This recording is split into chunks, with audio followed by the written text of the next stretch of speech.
ને હર મહાદેવ બધાઈને તો છે ને આજ લોકેશન અલગ છે એટલે તમને લાગતું હશે કે ઘેર ન થા તો હા આજ ઘેર ન થું આજ અમે આવ્યા ભાણવરની બાજુમાં હાજડિયારી ગામ છે ને ત્યાં આવ્યા ત્યાં અમારા કુળદેવી છે એટલે અમારા કુળદેવ છે એ ગઈ મેં એટલે ત્યાં અમે સાફ સફાઈ કરવા આવ્યા 3 જણા હું કપિલ ને તેજી અમે ત્રણેય આવ્યા તો સાફ સફાઈ કરી અમે પેલા વાસરા દાદાના મંદિરની કરી ને પછી બાલવીમાના મંદિરની કરી તો હાલો તમને બાલવીમાનું મંદિર દેખાડું સાફ સફાઈ મસ્તીની કરી બધું ડેટ નાખીને ઘહીને ધોયું આખું મંદિર જોઈ લ્યો આ અમારા કુળદેવી છે બાલવીમાં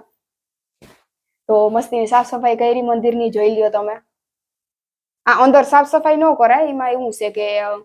ઈ માતાજીની રજા લેવી પડે ભૂયાઈમાં ને એ પછી જ કરાય એટલે અંદર નથી કરી બાકી બહાર કરી નાખી કોમેન્ટમાં એમ ન કરતા કે સફાઈ નથી કરી એવું લાગે અંદરનું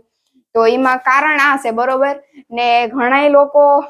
આ વિડીયામાં હું એક વિડીયો નથી બોલી કે બીજી કોમેન્ટ અવરી કોમેન્ટ ન કરતા પણ આ વિડીયોમાં ખાસ કરીને કહું કે અવરી કોમેન્ટ ન કરતા હું કઈ નહીં કહું જી કે આ જ કે તમને બધું બરોબર એટલે ધ્યાન રાખજો મારા વાલીડા તમને બધાને કહું હું બાકી ત્યાં જી માતાજીની દયા જો સવારના આવ્યા 9:30 વાગ્યાના ગાડીમાં પંચર પડ્યું હતું તે જરાક મોડું થઈ ગયું આવવામાં અટાણે 4 વાગ્યા સવારે નાસ્તો કરીને 3 આવ્યા ખાલી પાણી સિવાય મોઢામાં કઈ નાખ્યું નથી ભૂખ હજી લાગી ગઈ નથી એટલી દયા છે માતાજીની વાસરા દાદાની આવીને આવે દયા અમારી માથે રાખજો અને અમારા બધા ફોલોવર ને સબસ્ક્રાઈબર માથે એટલી જ દયા રાખજો માતાજી હું મારું એકનું સારું નથી વાસી તમારું બધાની વાસું હાલો કઈ વાંધો નહીં આવજો ને વાસરા દાદાનું મંદિર હું તમને પછી બીજા વિડીયોમાં દેખાડી તો ફોલો કરી દેજો મારી આઈડી ને